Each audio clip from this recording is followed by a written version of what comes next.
Hey everyone, Franchise Kid here, knocking around the camera. You guys are looking at the K-Bar camp knife. I can't even remember when I bought this knife, and it wasn't that long ago. I must have blacked out for a month and bought this knife because I don't remember when I bought it. But I wanted to do a review on it. I don't know that I have any video of using it, but I think I have some pictures which I'm going to try to throw up as I'm going through this review. But I wanted to give you guys this review because you've seen my review, hopefully, of the K-Bar large heavy Bowie. I'm a huge fan of K-Bar blades because I'm a huge fan and advocate of high quality blades. So high quality gear, high quality anything for that matter. So if something's high quality and delivers a lot of bang for the buck, you guys are going to hear about it from me. But this is a knife that I'm not sure. It's from a company that delivers a lot of high value stuff and a high value company in terms of customer service, and I'll get into that in 1 second. But I'm not sure that I'm not sure that it delivers enough to overtake one of the other offerings that's out there, and I don't think it's enough. Because as I see this thing listed online, and I apologize for the glare, but as I see this thing listed online now, it's about $60, and I think I paid $50. And again, it was probably about a year and a half ago that I bought this, so it's about $60 now online, delivered to your door, probably $65.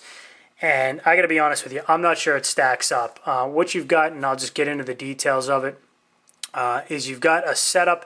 It's sort of like a cross between the machete, the Cutlass machete, and the UMC fighting knife, and you'll see what I mean in a second. But let me detail the sheath. Pretty standard issued leather sheath. And what I don't like about leather, and I'm critical of sheaths like this, is if this gets torn up, or if this gets wet, it'll get torn up. If it gets torn up, it's almost impossible to repair. But when you get into these larger knives, these 7, 8, 9, 10-inch blades, and then up into the machetes, you really, you're not going to get the tactical feel that you have with some of the smaller knives. It's just not feasible. It's just not practical to do. So you've got a leather sheath here that is sturdy. It is well stitched. It's well built, but it's going to succumb to all the downfalls that leather will succumb to.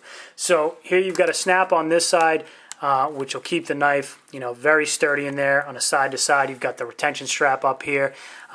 Enough on the sheath. It's not quick attach. Big old belt loop on it. Doesn't really flex that much at all because you've got it strapped to the knife. So it's a little bit uncomfortable to wear.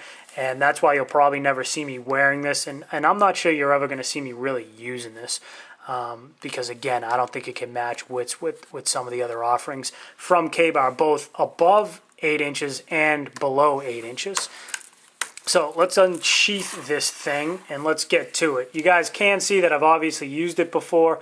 And now you can see why I kind of call it a smush between the UMC fighting knife and, it's basically to here, a UMC fighting blade. And then from here to here, almost a machete. You've got that almost a bolo style drop point blade, which gives it a nice big belly. The weight of this knife, and what that does is it moves the weight of the knife forward, in my opinion, just a little bit into this belly area, so you've got a tremendous slice on it.